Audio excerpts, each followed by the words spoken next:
Bonjour, merci à tous d'être venus pour cette avant-dernière conférence du cycle consacré au Front populaire organisé par le comité d'histoire de la ville de Paris. Je vous rappelle que ce cycle est organisé en parallèle avec l'exposition sous le commissariat de Françoise de Noyelles qui se tient à l'hôtel de ville, dont l'entrée est libre. Et donc cette conférence est l'avant-dernière et la semaine prochaine, c'est Françoise de Noyelles qui fera la conférence du vendredi. Donc pour cette conférence, je suis très heureuse d'accueillir Pascal Horry, qui vient nous parler de la politique culturelle du Front populaire. Pascal Horry est un professeur d'histoire contemporaine à l'université Sorbonne Paris 1, spécialiste d'histoire culturelle et politique, et auteur notamment de l'ouvrage, parmi beaucoup d'autres, La Belle Illusion, consacré donc justement à la culture et à la politique, pendant le Front populaire, ouvrage qui vient d'être réédité en 2016 aux éditions du CNRS. Je lui laisse tout de suite la parole et je vous souhaite une bonne conférence. Merci pour cette présentation flatteuse. Puis merci d'être aussi nombreux. Je pars toujours du principe qu'il n'y aura personne qui viendra aux conférences. Donc voilà, comme disent je crois les Vaudois, je suis déçu en bien. Voilà. Alors j'ai à peu près 1 heure, puisque je crois qu'ensuite nous aurons 30 minutes pour discuter, pour survoler la question de la politique culturelle du Front populaire. J'ai proposé un titre légèrement provocateur, c'est pas une provocation bien méchante, qui laisse entendre que le Front populaire a inventé la politique culturelle, mais je vais essayer de le prouver. Cette thèse à laquelle vous faisiez allusion a été soutenue en 1990. Elle a été publiée quelques années plus tard en ce que les Anglais appellent paperback, et elle sort en poche. Donc vous voyez qu'il faut avoir de grosses poches.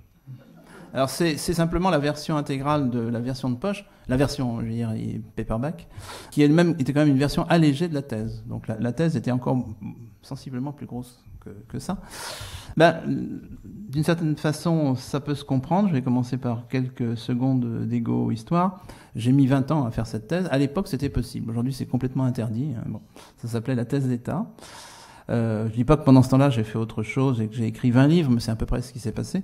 Donc, j'ai mis 20 ans, mais j'ai mis 20 ans aussi à, du coup, répondre au scepticisme d'un certain nombre de collègues, par ailleurs bien intentionnés, je le précise tout de suite, qui, quand j'ai déposé ce sujet en 1971, pouvaient présenter 2 objections qui m'ont été, je traite avec le grand sourire qui convient dans ce cas-là, qui m'ont été présentées. D'abord, est-ce que c'était pas anachronique de parler de politique culturelle du Front populaire pour quelque chose qui se passait dans les années 30, enfin du XXe siècle? Et d'autre part, est-ce que vraiment il y avait eu une politique culturelle du Front populaire? On avait la vague idée qu'il y avait eu des congés payés, bon, qu'il y avait un certain Léo Lagrange, et puis ça s'arrêtait là, je caricature à peine. Alors, mes 20 ans m'ont permis de démontrer que ce n'était pas un anachronisme que de parler de politique culturelle, et qu'il y avait un assez gros bilan, dont ceci n'est qu'une version allégée. Ce n'est pas un anachronisme, étant bien entendu que de toute façon, je suppose que dans cet amphithéâtre, il y a quelques historiens de formation. Les historiens et les sciences humaines et sociales utilisent des concepts qui peuvent être par ailleurs anachroniques. Je vous signale que si quelqu'un vient devant vous pour dire qu'il va travailler sur la religion au Moyen-Âge, il utilise 2 concepts qui ne sont pas complètement pertinents à l'époque. D'abord le concept du Moyen-Âge, bien entendu, qui n'est pas conscient aux contemporains du Moyen-Âge, mais même le concept de religion tel qu'il pouvait être entendu à l'époque du Moyen-Âge. Donc de toutes les façons, nous fonctionnons avec des artefacts, etc. Mais il se trouve que j'ai été quand même servi par la documentation, c'est-à-dire qu'en travaillant sur les documents d'époque, j'ai découvert que le Front populaire, la période, disons, qui va de 1935 à 1938, puisque ce qu'on appelle officiellement le Rassemblement populaire se constitue en 1935, il n'est pas lié seulement à l'arrivée au pouvoir de ce Front populaire après les élections législatives du printemps 36, mais il se constitue en 35. On peut dire qu'il entre en crise assez tôt, mais qu'il se dissout vraiment en 1938, donc vous avez à peu près 3 ans d'expérience politique. On verra qu'on peut pousser jusqu'à 1939 pour certains secteurs. On peut guère remonter avant 1934. Donc, dans cet espace relativement court, clairement, se cristallise la terminologie, et au-delà du vocabulaire, ça dit beaucoup de choses sur le fond, qui nous est familière. C'est-à-dire que culture, politique culturelle, ministère de la culture, organisation culturelle, action culturelle, j'ai repéré ces concepts-là à l'époque. Et presque plus nettement que je ne le pensais au départ. C'est clairement lié à une conjoncture sur laquelle je vais m'étendre en première partie de mon exposé. Et je dirais à la limite, c'est au moins ça que j'ai apporté à la recherche. Bon, je pense que j'ai apporté autre chose. Et je voudrais commencer par une citation, justement. Alors, ça, c'est les plaisirs du chercheur. C'est de trouver un document qui, à vrai dire, confirme vos hypothèses. Ça, c'est très agréable. Parce que vous n'avez pas toujours le document qui confirme vos hypothèses, bien sûr. Vous tordez un peu le bâton. Et un personnage qui a eu son heure de gloire, que certains d'entre vous ont connu, ou du moins ont entendu le nom, qui s'est un peu effacé depuis, François Bloch-Lenné, qui était un très haut fonctionnaire de la France de l'après-guerre, qui a joué un rôle important dans l'histoire du Crédit Lyonnais, etc. Il a commencé jeune scout catholique, très militant de la question sociale, etc. Et il soutient sa thèse de droit justement au printemps 36. C'est une thèse de doctorat sur, je cite, l'emploi des loisirs ouvriers et l'éducation populaire. Alors il faudrait commenter tout ça, parce que c'est très d'époque. Même éducation populaire, il y a beaucoup de choses à dire. L'emploi des loisirs ouvriers. Donc on voit pour quelqu'un qui sort du scoutisme catholique, enfin voilà, très bien, la dimension qui est derrière tout ça. Et Bloch-Lenné utilise le mot vie culturelle.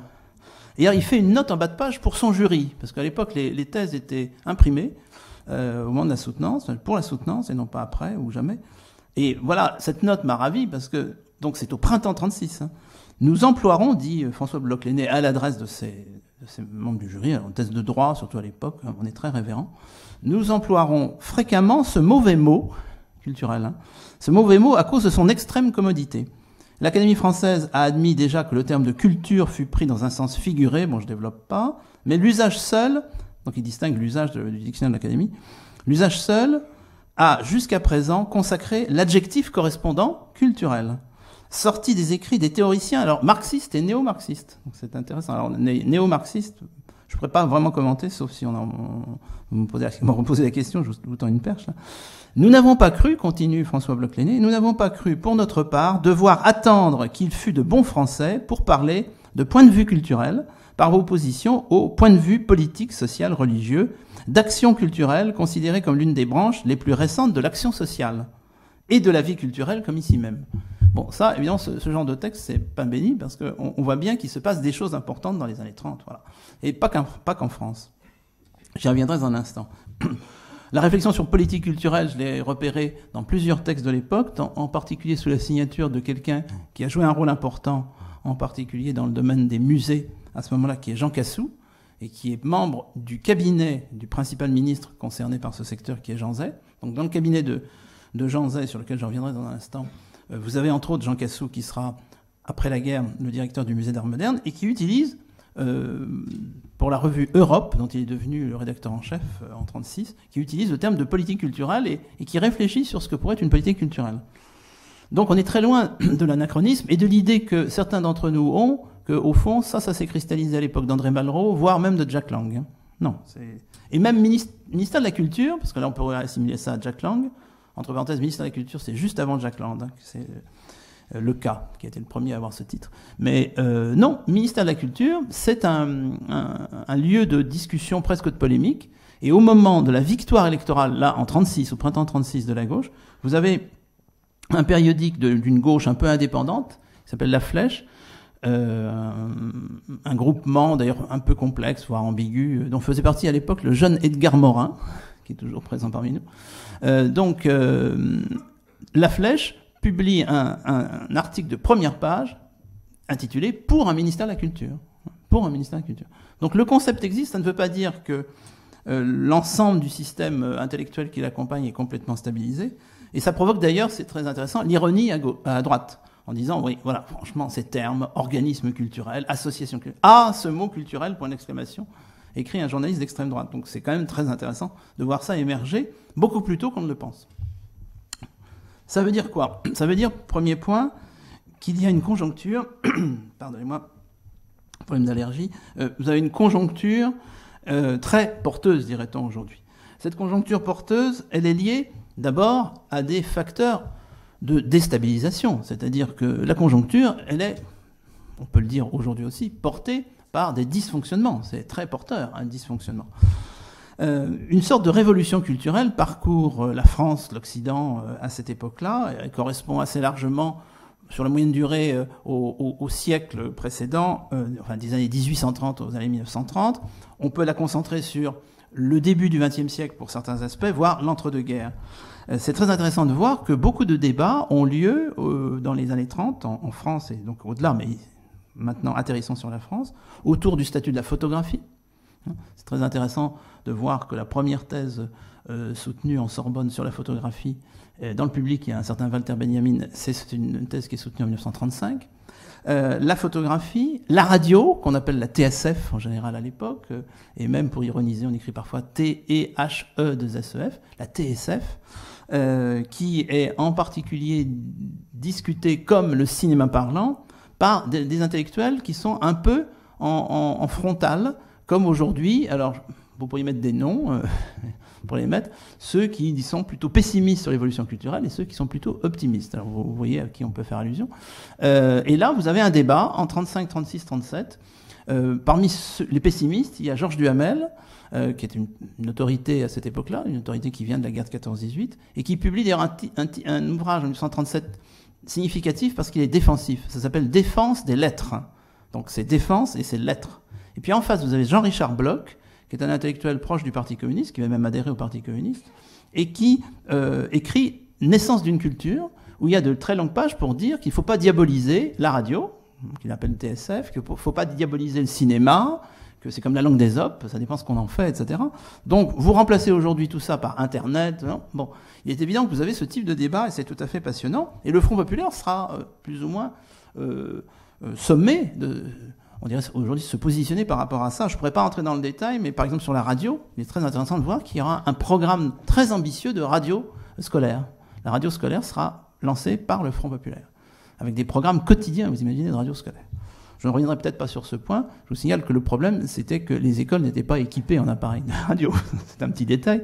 Et que le corps enseignant, dont je fais partie, était assez fondamentalement hostile à cette concurrence. Voilà. Donc je règle la question de la radio rapidement, mais ça ne se limite pas à ça. Et cette polémique est assez significative d'un trouble qui, évidemment, plus en profondeur, à vrai dire, touche aussi la dimension économique de la culture. Le Front populaire arrive au pouvoir dans une période de profonde crise économique du secteur culturel. Ça, c'est tout à fait évident. Vous avez une thématique qui a un certain succès. S'il y a encore des philatélistes dans cette salle, si l'espèce existe encore, vous connaissez peut-être les timbres à surcharge pour la lutte contre le chômage intellectuel. Il y avait des timbres de lutte contre le chômage surtaxés pour lutter contre le chômage intellectuel. C'est une thématique très importante. Ça veut dire, grosso modo, qu'on sort, et ça c'est traumatisant dans les années 30, ça s'était jamais vu à cette échelle-là, on sort diplômé de l'université. Alors, être diplômé de l'université à l'époque, c'est une toute petite élite. Hein. C'est comme de posséder une automobile à l'époque. C'est ce que je dis à mes étudiants. Si vous voyez automobile dans les années 30, il faut que vous calculiez que c'est un grand bourgeois qui a une automobile. Hein. Faut faire très attention, on n'est pas devant l'université de masse non plus là. Eh bien, sortir diplômé de l'université chômeur, c'est un grand scandale, et c'est un scandale qui se répand. Mais ça concerne aussi les artistes, voire les enseignants, etc. Les artistes, dans la mesure où il y aura une campagne du Parti communiste animée entre autres par Louis Aragon, très active dans cette direction. Évidemment, la crise économique touche tout le secteur privé de la culture, au minimum. Un des secteurs absolument dévastés, c'est l'architecture. Hein. C'est l'époque où le studio, pourrait-on dire aujourd'hui, d'architecture de Le Corbusier est à peu près complètement au chômage, où Charlotte Perriand n'a plus de travail, etc. Bon, c'est un moment extrêmement noir pour les artistes. L'exposition de 1937 va être, entre autres, une manière de donner du travail aux artistes. Hein. Plasticiens, staffeurs, voire photographes, et même architectes. Le Corbusier, qui n'était pas vraiment un homme de gauche, Le Corbusier, mais qui n'était pas forcément non plus un homme de l'extrême droite, c'est plus compliqué que ça, enfin qui était Le Corbusier surtout, et qui travaillait pour lui-même. Le Corbusier sera aidé par le Front populaire.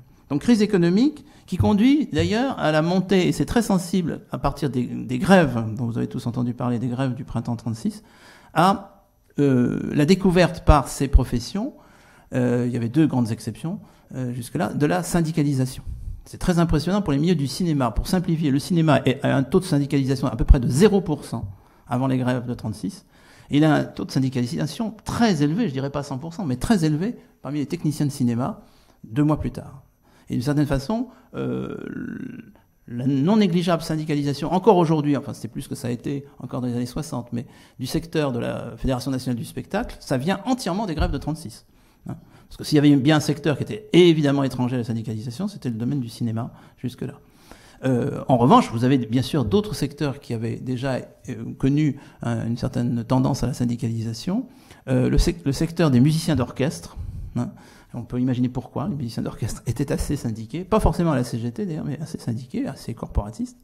Et puis, bien entendu, parce que j'intègre à la dimension culturelle, je le précise tout de suite, l'ensemble des questions de l'éducation et plus généralement de la médiation, évidemment le corps enseignant, mais plutôt le corps enseignant de ce qu'on continue à appeler jusqu'au Front populaire le primaire, et qui, grâce au Front populaire, va devenir le premier degré. C'est très significatif aussi. Là, les instituteurs, par exemple, sont effectivement un des piliers de la syndicalisation des professions culturelles et du Front populaire. Je signale tout de suite, parce que je ne vais pas insister sur cette dimension-là outre mesure, le temps passe, qu'il est très frappant de voir que le syndicat national des instituteurs a surtout une propagande et des objectifs de politique générale à cette époque-là, et qu'en particulier, il est dirigé par une direction ultra-pacifiste. Donc la grande préoccupation des instituteurs, ce sont les menaces de guerre, et ça amènera le SNI à prendre des positions munichoises, par exemple, très clairement munichoises en 1938, et d'ailleurs à son secrétaire général d'avoir un bout de chemin avec Vichy, par exemple. Donc c'est ça la tendance profonde de la direction du grand syndicat national des instituteurs à cette époque-là. En revanche, les enseignants du secondaire sont très peu syndiqués, parce que bon, voilà, il y aurait beaucoup de choses à dire là-dessus.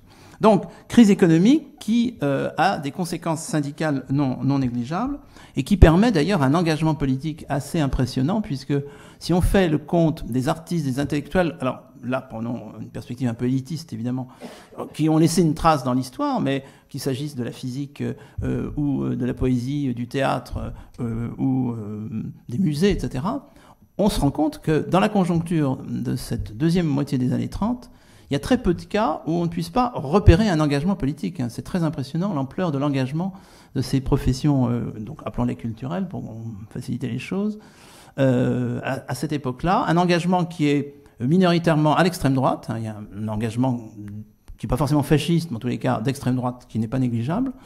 Et surtout un engagement de gauche, voire d'extrême gauche. C'est le moment où le Parti communiste, qui est quand même jusqu'aux élections de 1936 une organisation assez marginale dans le système culturel, qui en particulier se méfie des professionnels de la culture, et qui, on le verra dans un instant, renverse complètement sa politique et son discours pour, au contraire, s'ouvrir largement aux professionnels de la culture, alors qu'avant, il développe plutôt une propagande en direction des amateurs, surtout des non-professionnels.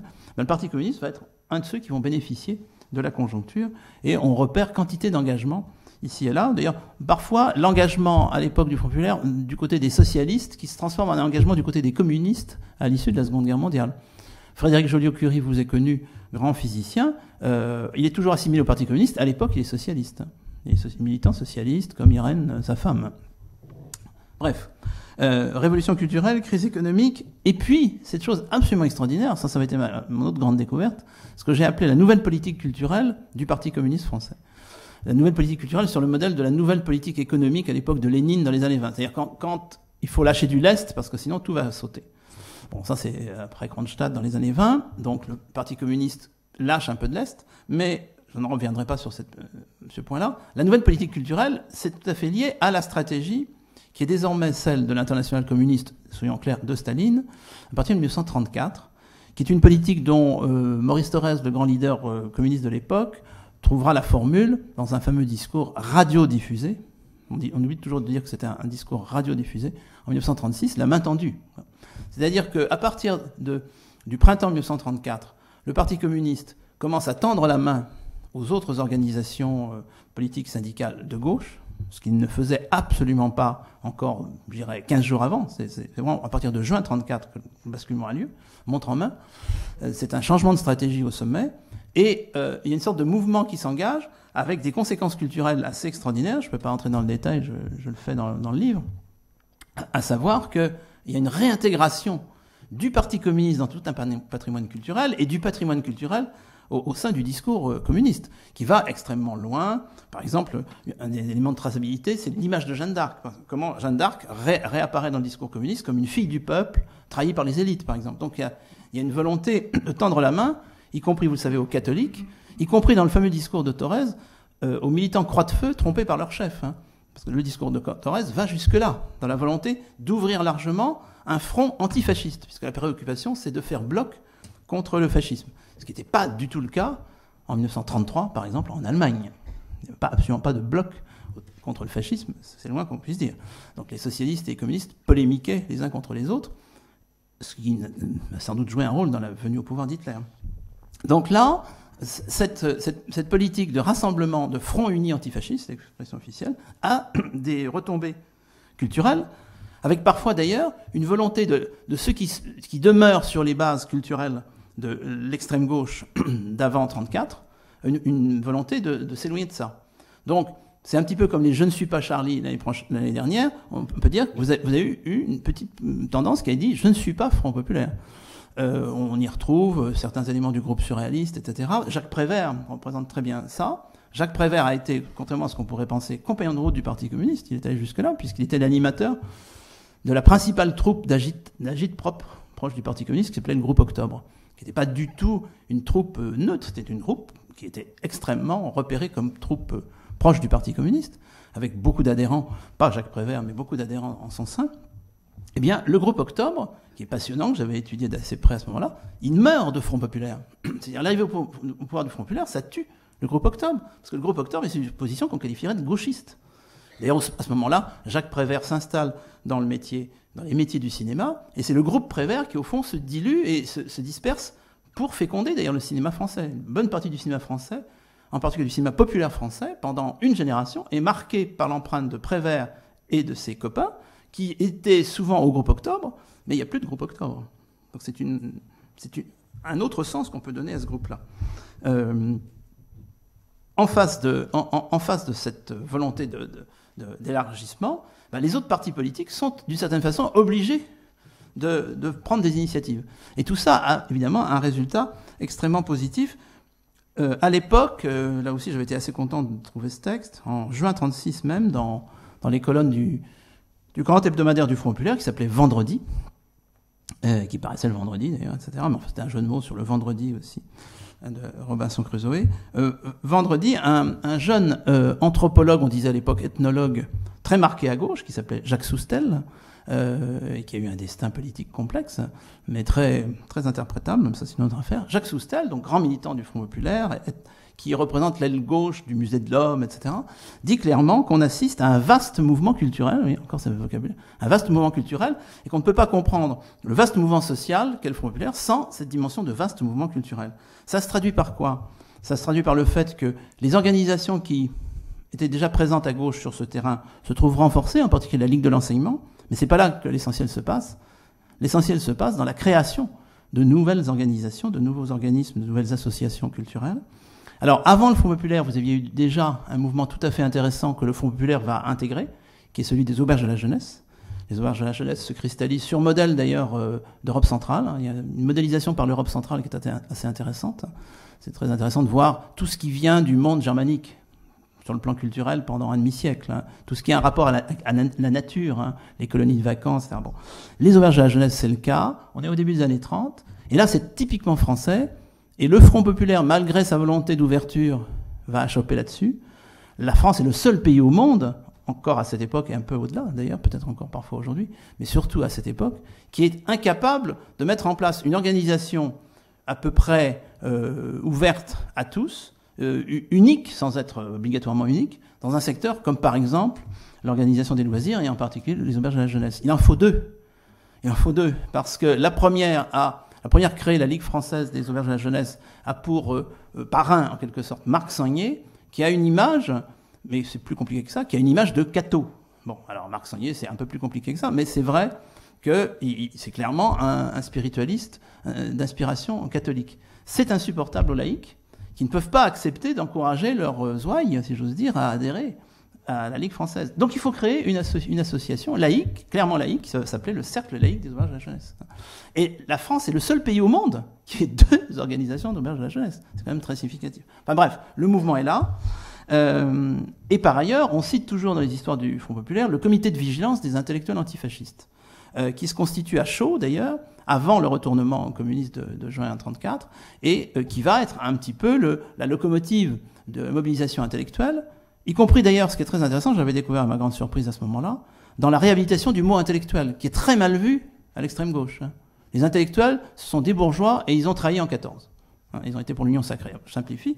Et donc il y a des textes qui se tortillent un peu en disant, bon, on sait bien, chers camarades, on sait bien que le mot intellectuel ne vous plaît pas, mais quand même c'est celui qui convient. Bon. Et donc le mot intellectuel redevient tout à fait positif. C'était l'extrême droite qui avait récupéré intellectuel. Enfin, c'est assez intéressant ce mouvement de balancier. Hein. Le mot intellectuel qui était cristallisé à gauche à l'affaire Dreyfus, moqué par l'extrême droite, est récupéré après 14-18 par l'extrême droite, qui dit nous sommes le parti de l'intelligence, et à ce moment-là, c'est l'extrême gauche qui descend du train en disant bon, les intellectuels, non. Et 34, retour en faveur des intellectuels. Donc le comité de vigilance est très intéressant. Parmi les personnalités, d'ailleurs peut-être un peu oubliées aujourd'hui, il faut quand même mentionner Paul Rivet. Paul Rivet est l'homme qui a voulu le musée de l'homme, qui va ouvrir officiellement en 38 après l'exposition de 37. Et Paul Rivet est clairement un de ces intellectuels engagés à gauche. Le musée de l'homme qui vient de rouvrir récemment est encore l'écho de ça. Ce que l'on sait moins, c'est que Paul Rivet a été le premier élu du Front populaire. Aux élections municipales de 1935, il n'y a pas encore de candidats Front populaire. Il y a des candidats socialistes, communistes, etc. Et à l'occasion de ces élections, au printemps 35, entre le premier et le deuxième tour, à l'époque on peut se présenter uniquement au deuxième tour, Paul Rivet réunit sur son nom, comme candidat conseiller municipal dans le 5e arrondissement comme il se doit, réunit autour de son nom tous les autres candidatures de gauche, et il se présente en disant je ne suis ni socialiste, il était en fait proche des socialistes, ni communiste, ni radical, je suis Front populaire. Donc le premier élu de Front populaire, c'est pas en 36, c'est en 35, c'est Paul Rivet, c'est l'homme qui a déjà lancé le programme qui aboutira au musée de l'homme, c'est un grand anthropologue de formation médicale, enfin j'entre pas dans le détail. C'est très intéressant de voir que c'est un intellectuel qui est le premier élu sous l'étiquette Front populaire. Mais finalement, le comité de vigilance, c'est un peu comme les instituteurs, il va s'occuper de politique générale et très très peu de politique culturelle. Le plus fascinant, c'est la multiplication des associations proprement culturelles sur le terrain. Alors il y en a des dizaines qui naissent, alors là, de Front populaire. C'est pas comme le groupe Octobre qui meurt de Front populaire. Ces associations naissent de Front populaire à partir de 35, 36 principalement, parfois 37. Alors j'en cite que 3 à titre d'exemple, mais il y en a des dizaines. L'Association pour le développement de la lecture publique. Aujourd'hui, ça paraît un nom presque un peu poussiéreux, etc. Mais attendez, lecture publique à l'époque, c'est un enjeu absolument capital. C'est un mot qui fait peur. Il est sorti du congrès de l'Association des bibliothécaires français, l'ABF, à Alger en 1931. Centenaire de la colonisation de l'Algérie plus un an. Et dans ce grand congrès est arrivée en force, en particulier à la direction de l'Association des bibliothécaires français, une nouvelle génération de bibliothécaires. Ce n'est pas simplement une question d'âge, c'est une question d'idéologie, marquée à gauche, mais pas seulement. Certains viennent de la droite catholique, mais qui disent, je résume, jusqu'à présent, nous avons beaucoup de retard sur, en particulier, le modèle protestant, ça c'est clair, hein, nous sommes un vieux pays catholique, donc le contact au livre. Vous savez que le livre, par excellence, c'est la Bible, d'abord. Il est très, très différent, beaucoup plus filtré dans le monde catholique. Ça, c'est tout à fait clair, et ça a été confirmé pendant une génération ou deux, où il y a eu un énorme retard des bibliothèques dans les pays catholiques par rapport aux bibliothèques dans les pays protestants. Et ça consiste à dire, pour ces nouveaux animateurs de l'ABF, en fait, renonçons à l'idée que la bibliothèque, c'est un musée du livre. Notre objectif à nous, bibliothécaires, ça doit être de développer la lecture. Parce que si votre perspective, c'est le musée du livre, quel est le danger? C'est le lecteur. Le lecteur est très dangereux dans ce cas-là, parce qu'il vole les livres, il les déchire, il les salope. Tandis que si votre perspective, c'est de développer la lecture, ça, c'est pas le problème. D'abord, vous changez les horaires d'ouverture. Hein, la bibliothèque française fermait à 5h de l'après-midi, n'ouvrait pas le dimanche. Bon. L'accès direct, n'en parlons pas, l'accès direct était déjà assez répandu dans les pays protestants, comme par hasard. Accès direct au livre, bien sûr. Ça, c'est Luther, hein, en ligne directe, c'est Luther-Calvin. Accès direct, impossible. Bref, lecture publique, se battre pour la lecture publique, c'est capital. Et ça va donner cette association qui se crée en 1936 et qui va permettre à Jean Zay de subventionner le premier bibliobus public. Formule qui va se développer après la guerre. Deuxième exemple, l'Association populaire des Amis des musées, APAM, qui ressuscitera modestement à la Libération, mais qui est surtout active à ce moment-là. C'est une association. Alors, pas simplement de conservateurs de musées, disons, progressistes, il n'y en a pas énormément à l'époque. C'est quand même le moment où on voit apparaître une profession qui s'est développée, y compris en ces lieux, conférencier des monuments, des musées, pardon, conférencier des musées, des monuments, ça viendra après. Conférencier des musées, qui ne sont pas forcément les musées nationaux. La profession se stabilise justement à ce moment-là, et j'avais rencontré une des toutes premières, qui m'avait d'ailleurs expliqué des choses assez intéressantes sur le milieu des conservateurs de musées, et que les conservateurs de musées, des musées d'État, étaient quand même idéologiquement très très marquée, qu'une partie des carrières pouvait se faire à partir du moment où on pouvait repérer que le conservateur se retrouvait le 21 janvier à la messe en souvenir de Louis XVI. Sinon, certaines carrières étaient un peu compromises. Donc il faut penser à ça aussi. L'Association populaire des musées dit, mais il faut ouvrir les musées, effectivement, c'est comme les bibliothèques, il faut les ouvrir le soir, la nuit. Alors le Louvre, à ce moment-là, a à sa tête un directeur assez sensible à ça qui va, indépendamment du Front populaire, mais le Front populaire soutient son initiative, ouvrir le musée en nocturne, ce qui est quand même assez effarant pour les contemporains. Mais il s'agit aussi d'élargir la notion de musée. Il s'agit de faire en sorte que, par exemple, il puisse y avoir des visites organisées pour qui ? Pour les syndiqués, par exemple. Donc la PAM va organiser des visites massives pour des syndiqués de la CGT. Je précise que la CGT de l'époque, c'est une CGT réunifiée entre les éléments, disons, plutôt socialistes, plutôt communistes. Ça consistera à élargir la notion de musée en disant, mais n'oublions pas ce qu'on appellera plus tard les musées de société, donc les musées des techniques, les musées de sciences, même à assimiler à son programme le fait qu'il faut rencontrer des artistes vivants. Donc il y aura au moins une fois une rencontre avec Picasso. Ça fait partie du travail de la PAM. Donc voilà ce que c'est qu'une association très dynamique d'ailleurs, pendant 3 ans, du Front populaire. Troisième exemple, je m'arrêterai là, Jeune Science. Jeune Science, qui publie un bulletin qui s'appelle Science et Travail. Alors pour moi, ça a été une découverte absolue, parce que personne n'avait jamais mentionné ça. C'est en fait l'ébauche d'un syndicalisme de chercheurs, mais qui consiste à dire qu'il faut que nous réfléchissions à l'élaboration d'une politique scientifique. C'est né plutôt dans les milieux des physiciens. Et c'est très intéressant de voir que du coup, d'ailleurs, ils sont assez vite dans une position un peu ambiguë à l'égard de Jean Perrin, socialiste, prix Nobel, responsable de la politique scientifique, mais qui apparaît à leurs yeux un peu comme un mandarin. Donc c'est tout à fait intéressant de voir se développer tout un discours qui, après la guerre, donnera les syndicats de la recherche scientifique. Mais pourquoi est-ce que ça naît à ce moment-là ? C'est parce que ça fait simplement 2 ou 3 ans qu'il existe des possibilités de carrière de chercheurs. Jusque-là, il n'y a pas de possibilité de carrière autonome de chercheur. Vous êtes enseignant du supérieur, vous êtes rattaché à différents laboratoires universitaires. L'idée qu'il puisse y avoir une carrière se développe à partir des années 30 parce que des bourses sont lancées qui permettent cette carrière-là. Et donc, très logiquement, au bout de 3 ou 4 ans, vous avez l'idée qu'on pourrait peut-être, entre jeunes chercheurs, dirait-on aujourd'hui, se réunir pour discuter. Et ça aboutit à ce mouvement Jeune Science qui est tout à fait passionnant, qui se préoccupe d'ailleurs de la vulgarisation scientifique, etc. Ce qui fait qu'au sommet, je terminerai ce survol du vaste mouvement culturel dont parlait Soustelle en 1936, au sommet, vous avez les 3 grandes formations du Front populaire qui, je ne dis pas se réveillent, mais qui sont obligées de se bouger sur ce terrain et de prendre des initiatives. Alors c'est très intéressant de voir comment elles le font respectivement, les radicaux, les socialistes et les communistes. Je rappelle qu'il n'y a pas que cela, mais ce sont les 3 grandes forces politiques engagées dans le Rassemblement populaire. Les radicaux sont présents dans un ensemble très décentralisé, d'ailleurs ça c'est typiquement radical, qui s'appelle les groupes savoirs. Donc on voit très bien le côté un peu cours du soir. Hein. Vous avez des cours savoirs, qui prolongent un petit peu les universités populaires, de façon peut-être un petit peu plus élitiste, et des intellectuels très marqués de la mouvance radicale, comme André Chanson, etc., s'investissent pas mal. Ça c'est les groupes savoirs. Alors ça se répand à travers toute la France, mais ça ne va pas très loin en profondeur.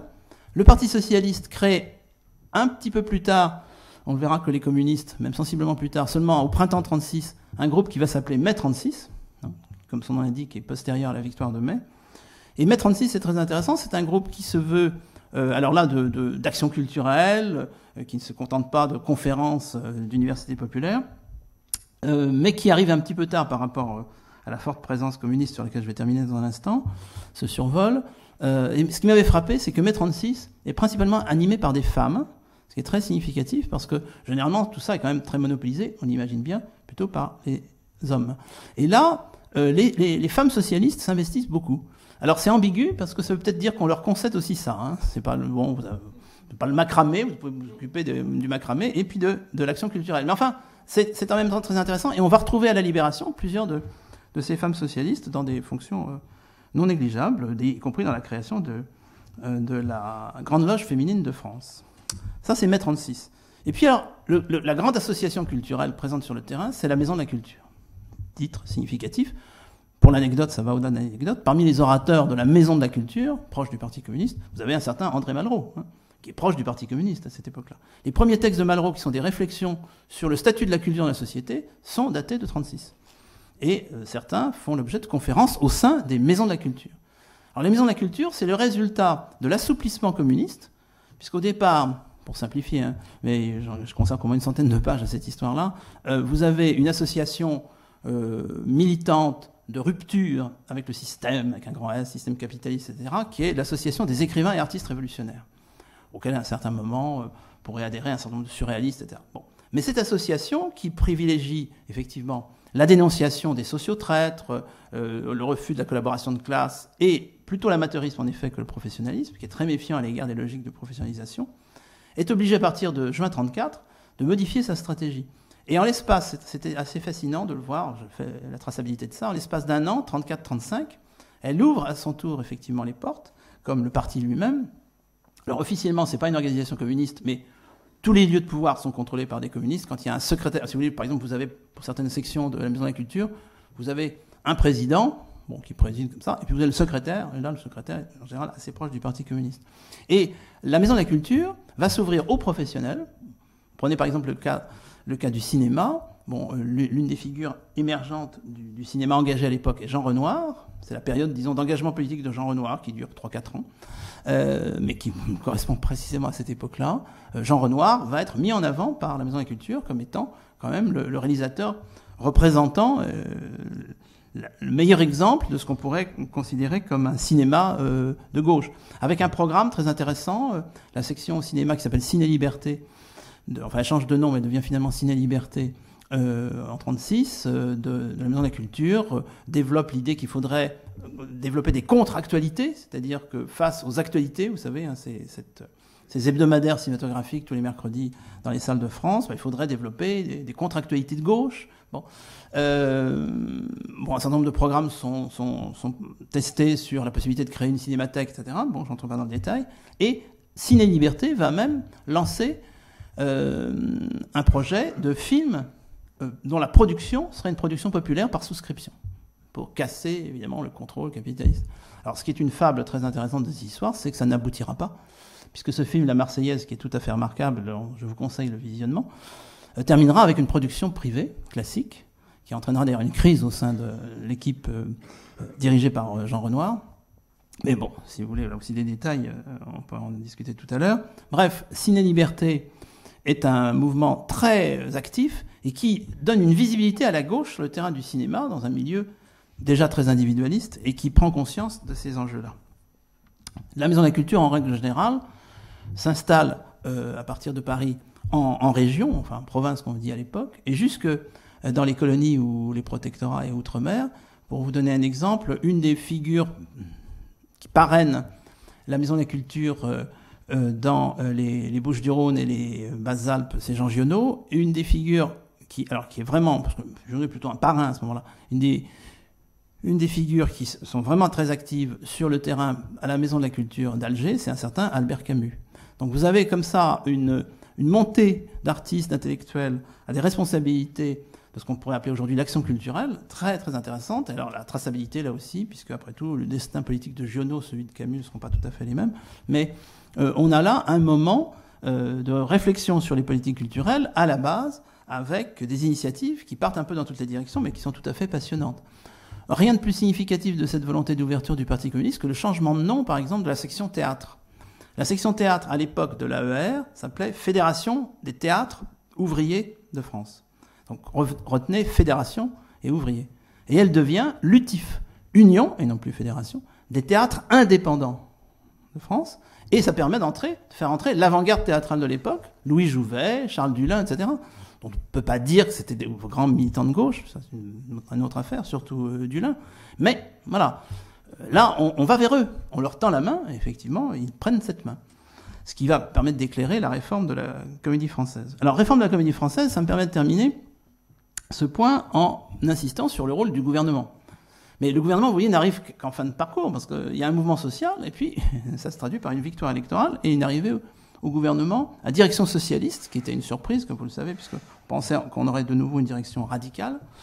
Et ce gouvernement, si on le regarde avec mes lunettes, donc très rapidement, il est évident que Léon Blum est quelqu'un qui, par son passé, est très sensibilisé à ces questions-là. Je rappelle que si Léon Blum était mort en 1914, bon, on n'en parlerait pas beaucoup, mais on en parlerait comme le grand critique de théâtre de sa génération. C'est ça qu'il est en 1914. Et c'est la guerre de 14-18 qui le fait basculer. Bon. Léon Blum est très sensible à ces questions-là. Il a auprès de lui un juriste remarquable, Paul Grunbaum-Ballin, que j'ai rencontré partout, qui est derrière toutes les grandes réformes de l'époque. C'est à Paul Grunbaum-Ballin, membre du Conseil d'État comme Léon Blum, qu'on doit la loi sur la presse, qui reconnaît pour la première fois en 1935 le statut de journaliste. Les journalistes qui ont aujourd'hui droit en France, dans le modèle français très protecteur, à la clause de conscience, ils le doivent, sans le savoir, à Paul Grunbaum-Ballin. Paul Grunbaum-Ballin sera le grand jurisconsulte du Front populaire. Et puis, il y a ce gouvernement assez étonnant, où figurent d'ailleurs 3 femmes, y compris celle qui est en charge de la recherche scientifique, Irène Joliot-Curie. Ça ne durera pas très longtemps, elle retournera très vite à son laboratoire, mais enfin, bon, symboliquement. Et une volonté de la part de Léon Blum d'organiser le travail gouvernemental en fonction de textes antérieurs qu'il avait écrits là-dessus. Et c'est très intéressant de voir que le secteur qui nous intéresse ce midi va dépendre d'abord du comité, il appelle ça comité, qui réunit donc plusieurs ministères, du comité le plus prestigieux, qui s'appelle le comité de l'administration générale. Qu'est-ce qu'on a dans le comité de l'administration générale? Vous avez le ministère de l'Intérieur, le ministère de la Justice et le ministère de l'Éducation nationale. Donc là aussi, on pourrait discuter de ce que ça veut dire. C'est-à-dire que là, le pilier de la République, c'est ça. Intérieur, justice, éducation nationale. Auprès de l'éducation nationale, donc Jean Zay, ZAY, qui vient du Parti radical, ce qui est important parce qu'il y a une tradition du lien entre les radicaux et l'éducation nationale qui remonte loin, on le sait. Ce ministre aura à ses côtés, d'ailleurs, un sous-secrétaire d'État, comme on dit à l'époque, enfin, disons un secrétaire d'État à l'enseignement technique, un autre à la recherche scientifique, donc ça sera Irène Joliot-Curie puis Jean Perrin, et puis un troisième j'avais été le premier à m'intéresser à l'une des 3 femmes qui ont été au gouvernement, un peu plus longtemps qu'Irène Joliot-Curie, celle qui était en charge de l'éducation nationale au nom du Parti radical, qui était Cécile Brunswick, à laquelle on s'est plus intéressé depuis. Et puis, vous me direz, mais Léo Lagrange dans tout ça, lui, il ne dépend pas de l'éducation nationale à l'époque. Il est dans un autre comité, le comité de solidarité sociale, qui comprend le ministère de la Santé publique. C'est-à-dire que c'est très intéressant de voir que l'organisation des loisirs et le sport sont rattachés à la santé publique. Oui, ça renvoie à toute une autre philosophie, ainsi que l'éducation physique. Bon, je ne peux pas rentrer dans le détail, mais c'est tout à fait passionnant. Et c'est là d'ailleurs qu'on trouve la 3e femme au gouvernement. Je rappelle que les femmes n'ont pas le droit de vote à l'époque, mais elles sont donc au gouvernement jusqu'en 1937 sous l'égide de Léon Blum. Suzanne Lacor, qui est une institutrice socialiste, qui est en charge de la protection de l'enfance. Alors, Jean Zay est le personnage central de tout ça. Au fond, Jean Perrin, que j'ai déjà cité 1 ou 2 fois, c'est le cas du grand expert qu'on nomme là où il est très compétent, prix Nobel de physique, socialiste, proche de Léon Blum. Il a tout de suite le projet du CNRS, etc. Donc, on nomme une personnalité compétente et il se révélera effectivement très efficace. Bon, y compris pour obtenir de l'argent du Sénat. La grande question, c'était comment convaincre le Sénat d'ouvrir son escarcelle, puisque le Sénat était bien obsédé par les dépenses, par l'orthodoxie budgétaire. C'est un autre radical, d'ailleurs plus à droite, Joseph Caillaux, qui tenait ça. Et d'ailleurs, c'est un conseil que je donne à ceux qui veulent obtenir des subventions. Jean Perrin est allé voir Caillaux, il savait bien que tout dépendait. Il lui a dit, Monsieur le Président de la Commission des finances du Sénat, je ne vais pas négocier, je vous demande tout. Mais comme il avait le prestige d'un prix Nobel, etc., il a eu tout. Bon, on est en 36, en 37, c'est plus difficile. Donc, vous avez le cas de l'expert. Dans le cas de Jean Zay, c'est l'inverse. C'est quelqu'un qui est profondément apolitique. C'est un avocat qui s'intéresse d'assez près aux questions de la Ligue de l'enseignement. Enfin, c'est pas quelqu'un qui a vraiment réfléchi sur l'éducation nationale et puis qui va se révéler un très grand ministre de l'éducation nationale. Je rappelle que comme il est radical, il va rester au pouvoir jusqu'en 1939. C'est pour ça que jusqu'en 1939, vous avez des ministres de gauche, en quelque sorte, dans le gouvernement Daladier, qui n'est plus un gouvernement de Front populaire. Mais vous avez quand même plusieurs ministres qui sont très clairement rattachables au Front populaire, dont Jean Zay. Jean Zay va rester d'ailleurs ministre presque aussi longtemps que Jules Ferry. Et s'il n'avait pas démissionné pour rejoindre son unité et se battre en 39-40, il serait resté plus longtemps que Jules Ferry. Mais en bloc, tandis que Jules Ferry a été 3 fois ministre. Bref, c'est un ministre, c'est pas une question de nombre de mois ou d'années, mais c'est un ministre capital que Jean Zay, et sa panthéonisation l'année dernière a au moins servi à le faire émerger. Pourquoi est-ce qu'on avait oublié Jean Zay? Principalement parce qu'il n'appartenait pas aux familles politiques qui pouvaient, j'allais dire, valoriser après la guerre leurs ancêtres, c'est-à-dire communistes et socialistes. Lui, c'était un radical, la mouvance radicale avait assez largement explosé, il était très proche de Pierre Mendès France, comme vous l'imaginez bien. Et quand vous regardez le cabinet de Jean Zay, c'est un cabinet qui comprend, j'ai cité tout à l'heure Jean Cassou, un certain nombre de personnalités qui vont marquer l'histoire des politiques culturelles. C'est quand même assez extraordinaire de penser que Cassou, qui entre au cabinet par une sorte de réseau radical, est en fait à l'époque proche du Parti communiste. Donc vous avez dans le cabinet de Jean Zay 2 ou 3 personnalités qui sont assez notoirement proches du Parti communiste. Mais ça ne pose pas un problème, parce qu'effectivement, Cassou est pris parce qu'il a un regard sur, en particulier, les arts, ce qu'on appellerait aujourd'hui les arts plastiques, les musées, assez aigu, assez critique, et qu'il fera avancer un certain nombre de projets. J'ajoute que Jean Cassou, étant franco-espagnol par ses origines, va être un lien permanent avec la République espagnole. Alors, le bilan du Front populaire. Pour simplifier, 3 grands axes. Le premier axe, c'est un axe, je dirais, presque mécénal. Ça consiste à dire, eh bien, nous sommes dans la continuité du rôle de l'État dans les plus anciennes traditions françaises dans le domaine de la culture.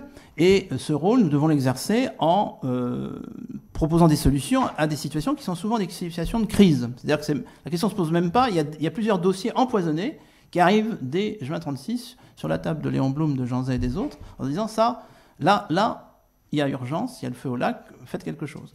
Ça concerne l'opéra. La solution, ce sera d'ailleurs une solution plutôt classique. Ça consistera à renforcer les pouvoirs de l'administrateur de l'opéra, je n'entre pas dans le détail, et de créer ce qui va longtemps être la règle, la réunion des théâtres lyriques nationaux. L'institution qui était vraiment en crise, c'était l'opéra comique, d'ailleurs, significativement, c'est-à-dire la branche un peu populaire de l'opéra. Alors, au passage, ça amènera à enterrer un projet qui va ressurgir sous François Mitterrand, mais qui ne donnera pas plus, le projet de l'association entre 2 mots, c'est presque un oxymore, opéra populaire. Et donc c'est comme ça que nous aurons l'opéra de la Bastille après 81. Bon, on aura un second opéra. Est-ce qu'il est plus populaire que le premier? Bon, vaste problème. Je rappelle que la sociologie culturelle montre qu'une des manifestations culturelles les plus élitistes, c'est l'opéra. Mais bon, à côté de ça, on peut dire qu'en Italie, ou même à Toulouse, ça se passe autrement. Mais enfin, bon, grosso modo, non. Donc il y a un projet d'opéra populaire, c'est très intéressant, j'avais aussi suivi la traçabilité de ça. On avait même pensé à Gennevilliers, à un moment, pour installer un opéra populaire, puis bon, tout ça se perd dans les sables. Donc il s'agit plutôt de relancer une machine qui était complètement grippée et de confier à l'administrateur de l'Opéra de Paris les pleins pouvoirs. On retrouve ça à la Comédie Française. La Comédie Française est dans une situation complètement bloquée aussi. L'administrateur vieillissant, qui est là depuis 21 ans, est contesté par tout le monde. Les recettes se sont effondrées. On essaye de sauver, tant bien que mal, budgétairement, la Comédie Française. Et la solution, vous la connaissez sans doute, du Front populaire, ça sera de nommer là aussi un administrateur avec des pleins pouvoirs, Édouard Bourdet, un auteur dramatique marqué à gauche. Mais ça devient plus intéressant que pour l'opéra. De toute façon, le patron de l'opéra, Jacques Rouchet, à l'époque, était un moderniste sur le plan esthétique. Bon, très élitiste, bon, ça c'était presque fonctionnel, mais enfin assez moderniste. Il avait soutenu Serge Liffard, etc. Bon. Mais alors à la Comédie Française, on n'était pas très moderniste, très sincèrement, surtout en termes de scénographie. Et ça consiste à dire à Édouard Bourdet, on vous confie ce bateau qui tangue, mais à une condition, on élargit vos pouvoirs, j'entre pas dans le détail, mais vraiment, il s'impose face aux comédiens, au sein desquels, d'ailleurs, il y a une tendance de gauche qui est quand même très contente qu'on nettoie un peu les écuries d'Augias, et qui est très contente surtout, on va le voir, que ça redémarre, qu'il y ait plus d'argent, il y a une aide financière considérable de la part du gouvernement et du Parlement, et que d'autre part, le public revienne et se rajeunisse. Mais le plus important, c'est de faire venir l'avant-garde. Et l'avant-garde des comédies françaises, c'était un peu contradictoire. Et c'est de cette époque-là que date le fait que, si vous continuez à suivre l'histoire de la comédie française jusqu'à maintenant, on peut dire que le lien avec des formes d'avant-garde, on va simplifier, je ne rentre pas dans les détails non plus, d'avant-garde théâtrale, se manifestant en particulier dans de fortes personnalités de metteurs en scène, c'est l'émergence du rôle politique du metteur en scène, eh bien, ça commence là, avec l'appel à Jacques Copeau et à 3 de ses disciples, ou semi-disciples, Charles Dulin, Louis Jouvet et Gaston Batty, et qui arrivent dans les bagages du nouvel administrateur et qui se voit confier une rénovation scénographique qui est tout à fait impressionnante pour l'époque. Donc là aussi, il faudrait préciser, je ne peux pas le faire, on a clairement affaire à une réforme qui est à la fois en profondeur, puisqu'elle laissera des traces jusqu'à aujourd'hui, et qui est plutôt moderniste. Bon. La question de la dimension populaire n'est pas principale, elle est secondaire. Je vous signale que la Comédie Française, traditionnellement, c'est un des théâtres les moins chers de France et de Navarre. Donc c'est pas tellement sur ce plan-là que ça se passe, c'est quelle image du patrimoine théâtral est-ce qu'on veut dire.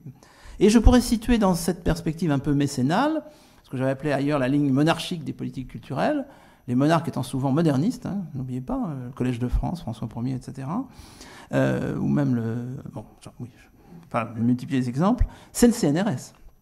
Le CNRS est créé en 1939 sur les projets soutenus par Jean Zay de Jean Perrin, Et des étapes intermédiaires sont d'ailleurs remarquées en 36, en 37, en 38, peu importe. Ça aboutit au CNRS, c'est-à-dire l'idée qu'il faut réorganiser la politique de la recherche scientifique en France et la confier à l'État. Et ça, vous le savez sans doute, pour ceux d'entre vous qui auraient été au CNRS, c'est un modèle français très spécifique. Ce qui s'en rapprocherait vaguement, c'est les académies des sciences dans les pays communistes. Et comme il n'y a plus de pays communistes aujourd'hui, enfin de fait, le CNRS c'est un peu un modèle qui se retrouve tout seul, là, parce que le contre-modèle, c'est l'université. Bref, toujours est-il que le CNRS s'installe et devient effectivement, pour au moins une génération, ce lieu de l'innovation en matière de recherche scientifique qu'il devait être. Et c'est très intéressant de voir que Vichy, par exemple, ne touchera pas au CNRS, ne le développera pas énormément, mais enfin ne l'abolira pas, alors que Vichy a été très tenté de revenir sur un certain nombre de réformes du Front populaire. Au fond, après réflexion, Vichy conservera ces institutions-là. C'est le cas pour le CNRS. On pourrait ajouter sur cette ligne, pour terminer sur ce premier point, le projet de créer une école nationale d'administration. C'est un vieux serpent de mer. Il y a eu déjà une première ENA.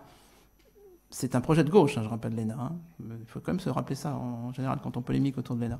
C'est un vieux projet de gauche consistant à dire on ne peut pas laisser le recrutement de la haute fonction publique à une école privée qui s'appelle Sciences Po, puisqu'à l'époque, Sciences Po est une école privée, avec les réseaux qui sont derrière. Donc, on crée une école nationale d'administration. Le projet n'aboutira pas. Je reviendrai pour terminer tout à l'heure sur la raison centrale. Mais il ressurgira à la Libération. D'ailleurs, parmi ceux qui suivent ce dossier, il y a un jeune membre du Conseil d'État qui s'appelle Michel Debré, qui va se retrouver, lui, le père de l'ENA définitive de 1946. On peut ranger aussi dans cette catégorie un grand projet de Jean Zay, très ambitieux, qui va être enterré par le Parlement et surtout par la guerre qui arrive, de réforme du cinéma. Le cinéma est dans une situation plutôt anarchique et des voix s'élèvent, d'ailleurs à gauche comme à droite, pour dire c'est insupportable, il faut qu'on éclaircisse les conditions de remontée des recettes, de contrôle de la fiscalité, d'attribution des cartes professionnelles, etc. Et tout ça est dans le projet Jean Zay. Mais comme Jean Zay est un démocrate, un radical qui souhaite progresser petits pas en tenant compte des navettes, je ne fais pas d'allusion contemporaine, entre le Sénat et la Chambre des députés, comme on dit à l'époque, eh bien, au bout de 3 ans, le projet n'est toujours pas voté. Et arrive la guerre. À côté de ça, vous avez une ligne que je qualifierais de plus libérale, qui consiste à dire aidons la création, alors c'est un peu le CNRS, mais aidons la création en lui donnant le plus de liberté possible. C'était déjà un petit peu le cas avec la Comédie Française, puisque ça consistait à dire donnons une fenêtre supplémentaire de visibilité à la jeune création en matière théâtrale, et ça va se traduire par une politique d'acquisition d'œuvres, de commande d'œuvres, tout à fait exceptionnelle. En particulier, les spécialistes des politiques musicales ont, depuis quelque temps, enfin découvert ce que je m'étais permis de signaler dès les années 90 dans ma thèse, à savoir que le Front populaire a inventé quelque chose qui paraissait à la fois aller de soi, puis qui n'allait pas de soi jusqu'en 1937, c'est-à-dire de passer des commandes d'œuvres musicales à des jeunes compositeurs, enfin plutôt des jeunes compositeurs que des vieux, et indépendamment d'une circonstance spécifique. Jusque-là, quand on voulait commander à Berlioz ou à Gounod une œuvre spécifique, c'était pour telle ou telle occasion. Là, on va faire confiance à un certain nombre de jeunes compositeurs, y compris de femmes compositrices, des femmes compositrices qu'on connaît peu comme Germaine Taillefer ou qu'on ne connaît pas du tout comme Elsa Baren, qui est une compositrice tout à fait intéressante et scandaleusement méconnue. On va passer commande, mais de façon relativement gratuite, si j'ose dire, sauf qu'on les finance, à des artistes en leur disant, écoutez, voilà, là, on vous propose de faire une cantate, ce sera Darius Milhaud, et puis, voilà, essayez de la rendre dans les 2 ans qui viennent. Bon, je passe. C'est une démarche complètement nouvelle. De la même façon, si vous vous intéressez un petit peu au milieu du théâtre, il va de soi aujourd'hui, quoiqu'en 2016 la conjoncture soit pas très favorable, mais il va de soi aujourd'hui qu'une troupe de théâtre puisse être aidée par les pouvoirs publics. Sinon par l'État parfois, au moins par les collectivités locales. Mais c'est pas du tout la situation en 1936. Absolument pas. Vous avez la Comédie Française, vous avez l'Odéon, et on s'arrête là. Donc la nouveauté, c'est que l'exposition de 1937, l'exposition internationale, va servir de prétexte à Jean Zay, qui le souhaite, et à son directeur des Beaux-Arts, tout à fait remarquable, Georges Wismont, qui le souhaite, d'aider, de subventionner des jeunes troupes. Vous imaginez des jeunes troupes de théâtre? Ça paraît tellement normal aujourd'hui. Non, c'était scandaleux. Et ces jeunes troupes vont être souvent, on commence à les appeler les jeunes compagnies, les troupes qui vont se retrouver à la Libération, au centre de ce qu'on appellera la décentralisation théâtrale. Mais ça commence à ce moment-là. Et j'ai cité tout à l'heure le cas pour les arts plastiques, pour l'architecture, de l'exposition de 1937, le soutien à Le Corbusier, le soutien à Sonia et Robert Delaunay. Hein. Robert Delaunay est membre du Parti socialiste, on ne sait pas. Enfin bref, bon. Donc ils reçoivent des commandes à l'occasion de cette exposition. Et j'ai pas eu le réflexe j'avais tellement de choses à faire, d'écrire à Anne Hidalgo, mais ça aurait été intéressant, ou d'ailleurs peut-être un ministre de la Culture, ça aurait été intéressant pour cette année, en 6, là, où on commémore le Front populaire, d'ériger enfin une sculpture, qui était une sculpture commande du Front populaire, et qui avait été érigée sous forme d'une maquette, une maquette grandeur nature, donc très, très haute, pas loin d'ici, là, à la sortie du Petit Palais et du Grand Palais, pendant l'exposition de 1937, et qui était une sculpture d'un jeune sculpteur d'avant-garde qui s'appelait Lipschitz, qui ensuite passera aux États-Unis. Et cette sculpture était tout un symbole. C'était la revanche de Prométhée, d'une certaine façon. C'était Prométhée étranglant le vautour. Parce qu'au bout d'un certain temps, Prométhée, qui a donné le feu aux hommes, donc qui est un mythe libérateur, comme vous le savez, est puni, puisqu'un vautour vient régulièrement lui manger le foie, qui se reconstitue, etc. Donc c'est une fin plutôt triste pour une personnalité aussi libératrice que Prométhée. Et là, Prométhée se révolte contre ce vautour et le trucide. Et c'est ça que montrait la sculpture. Donc c'était un très beau symbole. Et qu'est-ce qui s'est passé? Après la fermeture de l'exposition de 1937, il y a eu une campagne d'un journal d'extrême droite qui s'appelait Le Matin, soutenu par une bonne partie de l'Académie des Beaux-Arts, qui a dit « Mais quand est-ce qu'on va se débarrasser de cette sculpture, qui d'ailleurs n'est pas une sculpture complète, qui était une maquette, qui déshonore les rues de Paris ?» C'est très intéressant de faire la reconstitution de la campagne contre la sculpture de Lipschitz. Et effectivement, on a retiré la maquette de Lipschitz, mais surtout, elle a été détruite. Elle a été détruite. Donc je trouve que ça aurait été peut-être un beau symbole, mais je pense qu'au ministère de la Culture, on n'a pas connaissance de cette histoire, que d'en profiter pour ériger en dur, là, cette fois-ci, la sculpture de Lipschitz. Enfin, il n'est jamais trop tard pour bien faire. Dans cette ligne qu'on pourrait qualifier d'aide à la création, donc en quelque sorte libérale, vous avez un grand projet de Zay qui, lui, n'aboutira pas, parce qu'il aura contre lui quoi? Il aura contre lui une bonne partie de la profession, à savoir les éditeurs. C'était un projet de révision des conditions d'édition, et en particulier du contrat qui unit l'auteur à l'éditeur. Et sur les conseils de la Société des gens de lettres, Jean Zay a proposé une nouvelle rédaction des contrats d'édition très favorable à l'auteur, extraordinairement favorable à l'auteur. Et là, vous avez la totalité des éditeurs français, Gallimard en tête, Grasset, Bernard Grasset était le plus radical dans ce domaine. Il s'est retrouvé, à l'époque de Vichy, également très radical, mais sur d'autres positions. Eh bien, les éditeurs français ont fait bloc, et le projet n'a pas pu aboutir. Mais c'est très significatif, d'autant plus que pour Jean Zay, c'était un des projets qui lui tenait le plus à cœur. Alors évidemment, on attendait surtout le Front populaire en ce qui concerne ce que j'appellerais la ligne démocratique, c'est-à-dire la diffusion culturelle, la diffusion d'une culture elle-même populaire, ce qu'on appelle la popularisation. Alors la reconnaissance de la culture populaire, ça donne le principal musée qui soit une création vraiment du Front populaire, qui est le musée des arts et traditions populaires, qui, par transformation progressive, a donné ce qu'on appelle aujourd'hui le MUSEM, pour simplifier, mais enfin c'est plus compliqué que ça. Donc un lieu qui est d'abord un lieu un peu virtuel, mais très actif, de valorisation effectivement, des arts et traditions populaires, disons de la créativité populaire. Ça va très loin. J'avais été complètement stupéfait de découvrir qu'il y avait eu le projet de la part de l'équipe des arts et traditions populaires de créer ce qu'on appellera dans les années 1970 des écomusées, des musées de plein air, où on rencontre aussi des gens, qui, vous savez, l'image du musée du Creusot. Bon. Bref, il y avait ce projet-là, et on aurait confié la fonction de conservateur de ces musées dits de plein air à des pères aubergistes d'auberge à la jeunesse. Alors vous imaginez la réaction des milieux, des musées, quand on leur propose ça. Bon. Donc voilà, ça c'est la perspective des ATP, des arts et traditions populaires, avec une personnalité incroyable qui s'appelle Georges-Henri Rivière, sur laquelle on pourrait revenir après si vous voulez qu'on en discute. Évidemment, ce qui est central chez Jean Zay, c'est la réforme scolaire. Et la réforme scolaire, ça consiste à dire il faut favoriser l'accession des classes populaires à cet enseignement qui reste un enseignement d'élite, qui est l'enseignement secondaire. Donc c'est la création de l'idée de premier degré et de deuxième degré. Bizarrement, on n'ose pas dire troisième degré pour l'enseignement supérieur. Donc aujourd'hui, on continue. Moi, je suis prof de l'enseignement supérieur, mais moi, j'aimerais bien qu'on dise troisième degré. Mais personne n'ose appeler ça troisième degré. Enfin bref, premier degré, deuxième degré, ou second à ce moment-là. Et il s'agit surtout de développer ce que l'on appellera progressivement un tronc commun, qui n'aboutira qu'à l'époque de Valéry Giscard d'Estaing, comme vous savez. Donc ce tronc commun, ça consiste à dire il existe en fait deux écoles publiques. Et ça, c'est ce que le chercheur Antoine Pro avait bien montré. Vous laissez de côté la querelle avec les catholiques, qui, bien sûr, ne s'éteint pas à cette époque-là. Non. Au sein de l'enseignement public, il y a deux écoles. Il y a une payante et une gratuite. Et ça, une partie de la gauche se bat contre ça. Donc des progrès avaient commencé à être faits avant l'arrivée de Jean Zay. Mais c'est Jean Zay qui, expérimentalement, va poser les conditions qui vont permettre d'accélérer la réforme, sans permettre d'ailleurs de la faire aboutir complètement, puisque l'idée, c'est de faire en sorte qu'il n'y ait plus ce décalage permanent qui fait que vous avez une minorité d'élèves, par exemple fils de fonctionnaires, etc., ou de la bonne bourgeoisie, qui sont dans l'école publique payante, qui entrent au lycée en 13e. On entre au lycée en 13e, 12e, 11e. Non, la terminaison de ça étant le baccalauréat. D'ailleurs, entre parenthèses, si vos parents perdent une partie de leurs moyens, etc., et vous retirent du lycée, vous n'avez plus rien.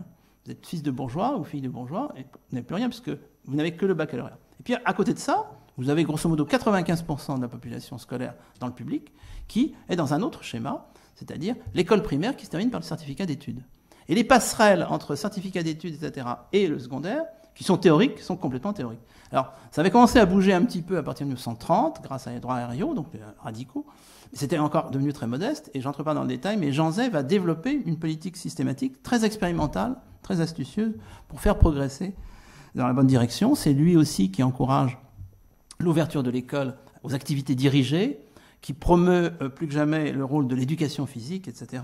Et puisque je parle d'éducation physique, c'est là que se situe Léo Lagrange, évidemment. Léo Lagrange, qui lui est en charge de sport et organisation des loisirs, et c'est le mot organisation des loisirs qui laisse pantois les contemporains. C'est pas qu'il y ait quelqu'un qui s'occupe du sport, bon, c'est très à la mode, vous avez les Jeux Olympiques de Berlin, bon. Mais organisation des loisirs, qu'est-ce que ça peut vouloir dire? Donc, la droite s'est déchaînée contre organisation des loisirs, en disant, mais alors ça y est, je dirais pas c'est le goulag, puisqu'on ne connaissait pas le goulag à ce moment-là. Il existait, mais on ne connaissait pas le mot. Mais voilà, on va venir s'occuper de nos loisirs à nous. Bon, organisation des loisirs. Ça voulait simplement dire qu'avec les congés payés, dont je rappelle que c'est une réforme qui a été voulue par Léon Blum, puisque les congés payés ne figurent pas dans le programme du Front populaire. Donc d'où ça sort? Ça sort de la conjonction entre les grèves, où la CGT fait ressurgir ce qu'elle avait mis très très en bas de la pile, c'est-à-dire les congés payés, puisque dans les propositions de la CGT début 1936, il n'est pas dit un mot des congés payés, mais c'est vrai que dans le mouvement syndical, cette question revenait régulièrement. Donc ça remonte avec l'atmosphère générale des grèves, et Léon Blum, lui, est quelqu'un qui avait écrit sur la question des congés payés dès 1919. Donc cette revendication syndicale trouve un terrain favorable, et c'est Blum qui met les congés payés dans le programme du gouvernement. Alors que je répète, les congés payés ne figurent pas, je pense qu'on a dû déjà vous en parler, ne figurent pas du tout dans le programme du Front populaire. Donc vous avez les congés payés, je n'entre pas non plus dans le détail de pourquoi c'est effectivement assez exceptionnel en 1936, ces congés payés-là, c'est-à-dire l'étendue de leurs conditions d'attribution. Et après, vous avez quelqu'un comme Léo Lagrange, qui sans moyen d'ailleurs, est chargé de mettre un peu ça en musique. Et c'est vrai que les résultats, c'est le développement des auberges de la jeunesse, c'est le fait qu'on va développer des formules de transport. La SNCF va être créée bientôt, donc la nationalisation du chemin de fer va suivre. Des formules de transport en commun, ça va jusqu'aux croisières populaires, permettant d'accompagner ce mouvement. Léo Lagrange va, ainsi que Jean Zay, parce que Léo Lagrange va passer en 1937 sous le contrôle de l'éducation nationale, donc de Jean Zay, va développer une politique de popularisation de certains sports d'élite, en particulier le tennis et les sports d'hiver. Vous imaginez, le tennis et les sports d'hiver, tout ce qui est de plus chic et choc à l'époque. Pour ce qui est du tennis, d'ailleurs, c'est l'un des trois mousquetaires, parce que vous savez qu'il y a trois mousquetaires dans le tennis français à cette époque-là. Borotra, qui deviendra plus tard ministre de Vichy, c'est quand même très intéressant.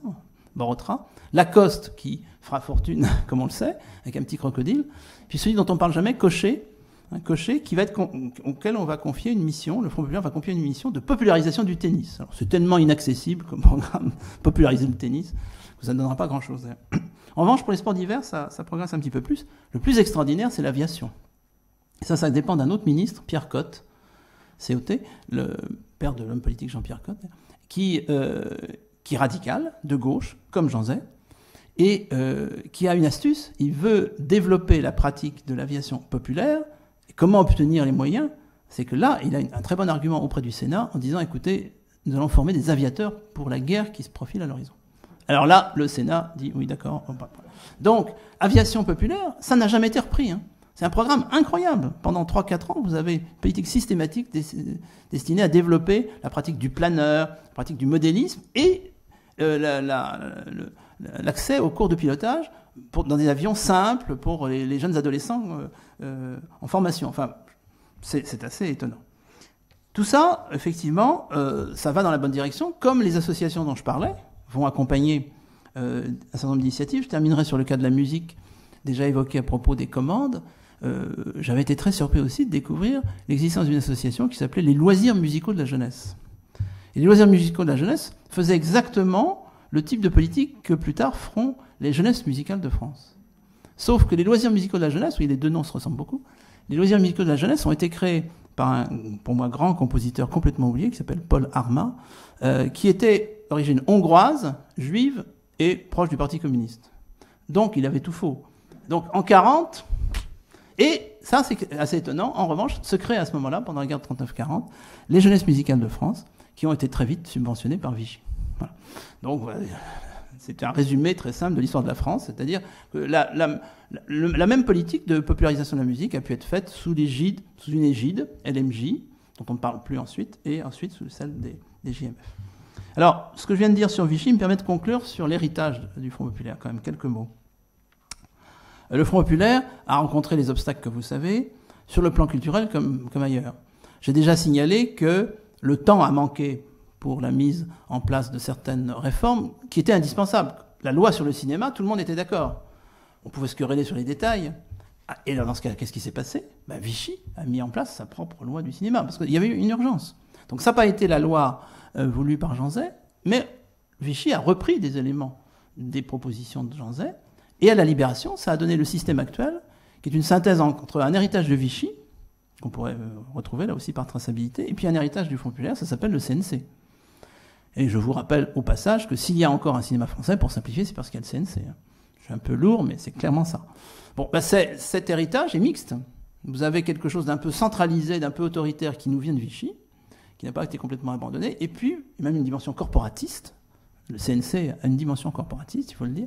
Et puis par ailleurs, vous avez des initiatives, en particulier d'encouragement à la création et de diffusion du cinéma, de protection, par exemple, de l'exploitation cinématographique dans les milieux ruraux, etc., qui viennent de l'époque du Front populaire.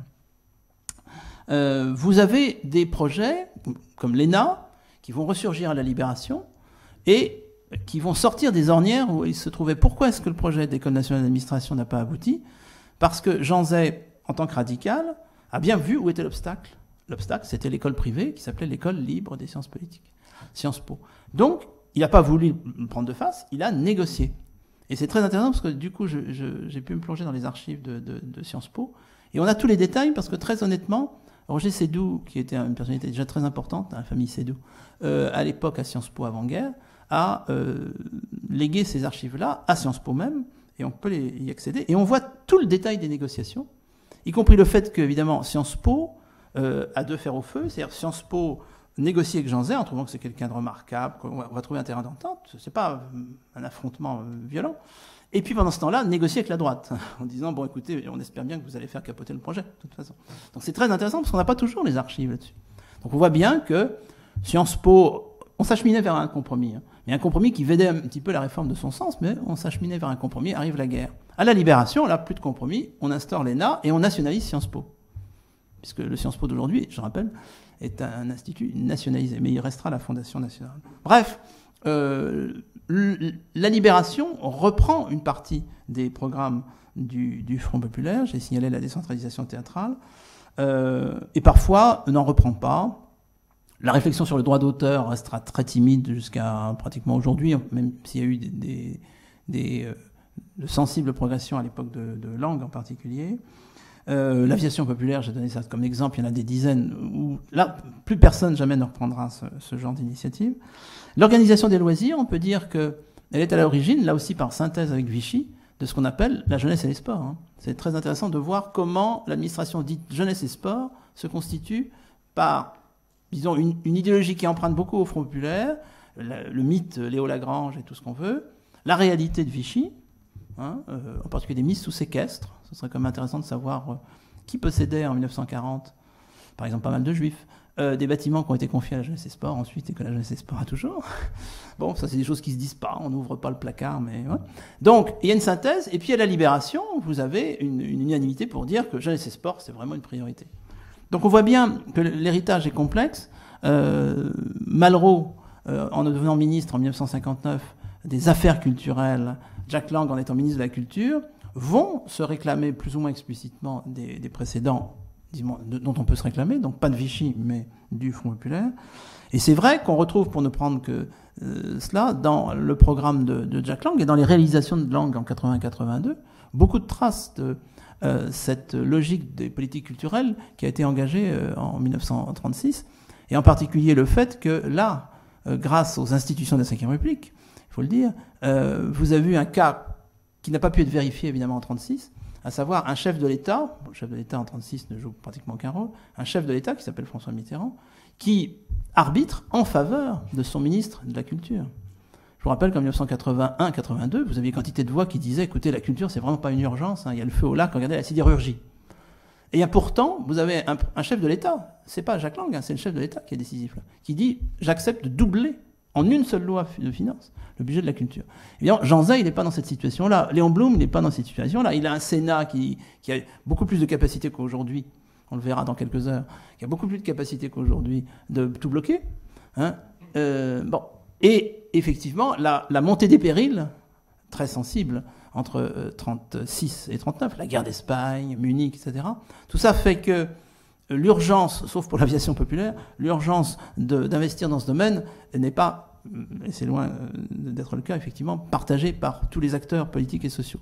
Mais il n'en reste pas moins que je pense qu'une bonne partie de ce qui fait aujourd'hui le discours, regardez le discours des organisations de défense des intermittents du spectacle, par exemple, de discours et des pratiques, y compris des élus locaux, on peut dire que à chaque fois, ce serait assez facile de faire remonter la généalogie, au moins jusqu'à 36. On pourrait la faire remonter plus haut, la Révolution française, etc. Mais fondamentalement, là, on peut dire que nous sommes encore, quelque part, des petits-enfants ou des arrière-petits-enfants du Front populaire. Merci.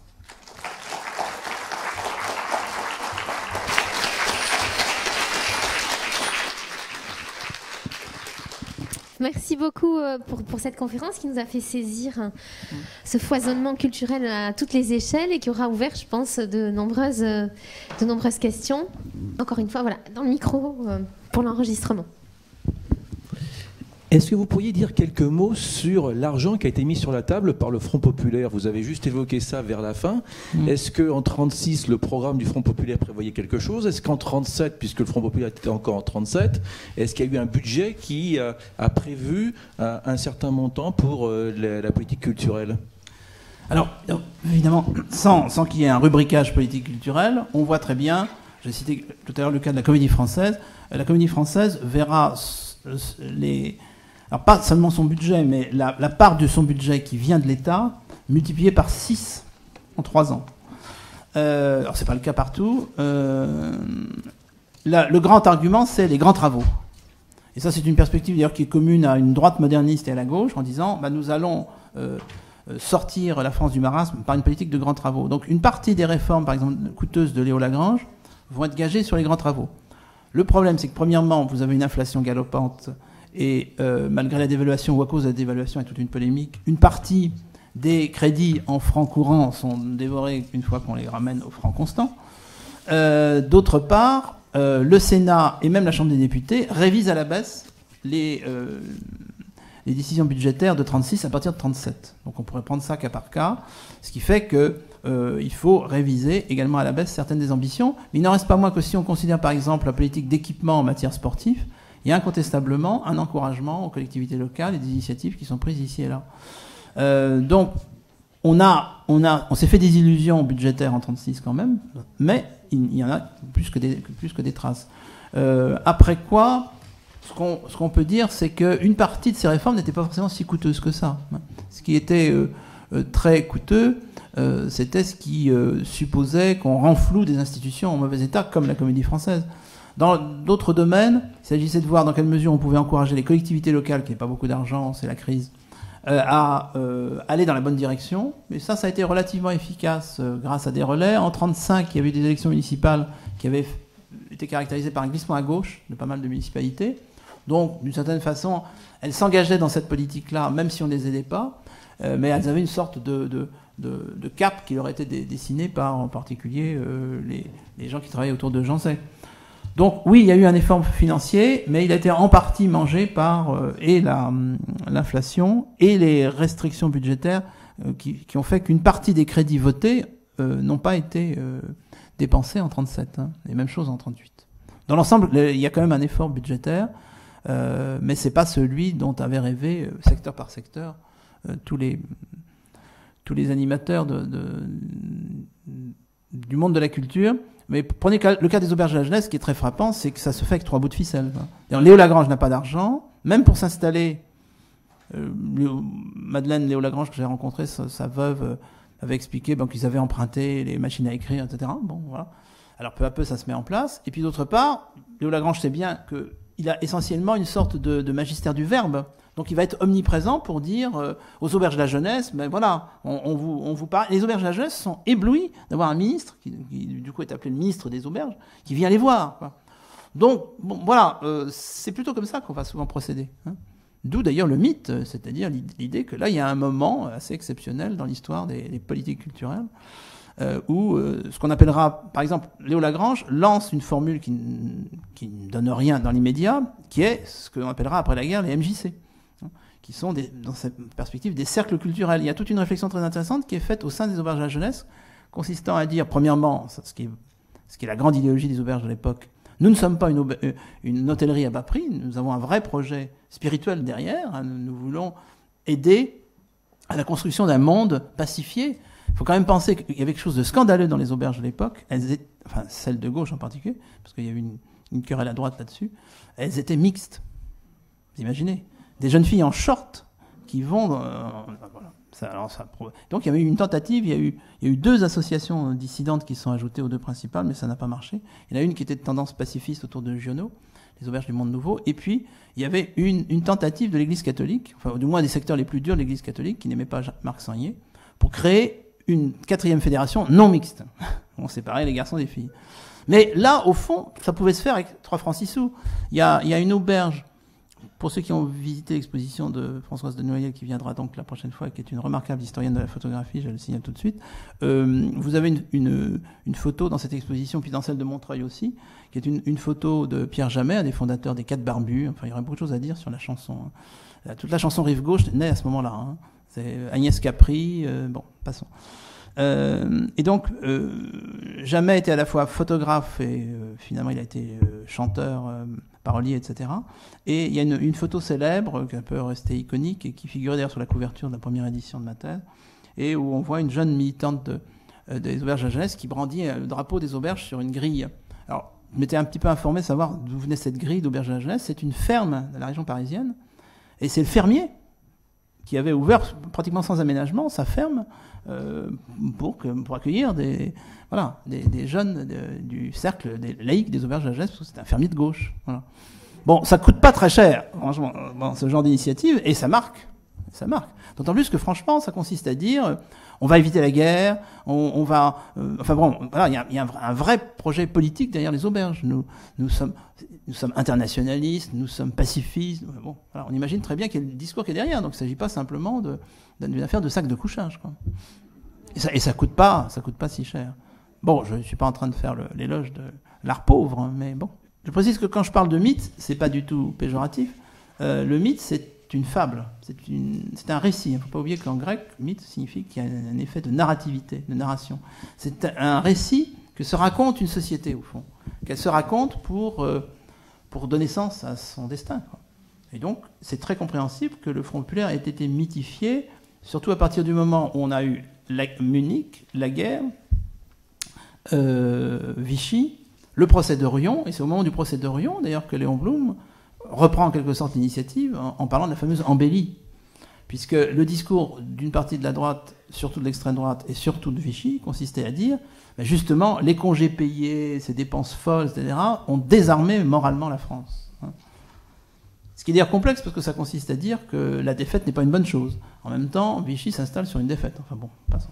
Donc, vous avez un début de réponse, et d'ailleurs à la Libération, clairement, les gens de la Libération, dont certains sont d'anciens vichistes, hein, puisque, évidemment, on fait la libération, on fait la résistance avec des gens qui venaient de la gauche et de la droite. Il y aura quand même une sorte de consensus pour dire « reprenons la dynamique du Front populaire ». Sauf que vous avez 2 morts principalement là-dedans. Vous avez Jean Zay qui a été massacré par la milice, à tel point que son corps n'a été retrouvé par hasard que 2 ans plus tard, Et on a identifié que c'était le corps de Jean Zay que 2 ans plus tard encore. Donc imaginez pour les 2 filles de Jean Zay qui vivent toujours parmi nous, fort heureusement, pendant 4 ans, leur père était mort, sans corps. Le travail du deuil était... Donc Jean Zay massacré par la milice en 1944, comme Georges Mandel ou Victor Bache. Et puis Léo Lagrange, mort à la guerre en 1940. Et donc 2 fortes personnalités de ce secteur-là. Ajoutons quelques anciens du Front populaire qui deviennent vichistes, voire collaborationnistes. Bon, voilà, donc il y a des trous. Mais ils sont remplis par des gens qui éventuellement étaient à droite en 1936, et qui peu à peu... Jeune France, par exemple, Jeune France, Pierre Schaeffer, etc., où on retrouvera Jean Villard, ce sont des gens, pas dans le cas de Villard, mais dans le cas de Schaeffer, qui viennent de la droite, mais qui passent par la résistance, et en 1944, qui vont créer Peuple et Culture, Travail et Culture. Voilà. Vous savez, la traçabilité, là aussi, est très intéressante. Chris Marker, qui est un des animateurs de Peuple et Culture à la Libération, il était vichiste au départ aussi. Voilà. Oui, je voulais savoir s'il y a eu une action envers la presse enfantine, et je voudrais faire une extension aux imprimeries, puisque vous avez parlé des éditeurs, qui sont quand même très syndiqués, très communistes, qui ont pris une position de force à la guerre, après la guerre, qui ont négocié pour imprimer les affiches avec les nazis, etc. Puis j'ai une autre petite question, c'est que, bon, ça se comprend, puisque beaucoup de gens n'avaient pas vu la mer, et puis bon, vous avez parlé du courant germaniste et tout, mais enfin, c'était quand même plus axé sur le sport que sur la découverte patrimoniale des beautés, des monuments de la France. J'ai pas compris la fin.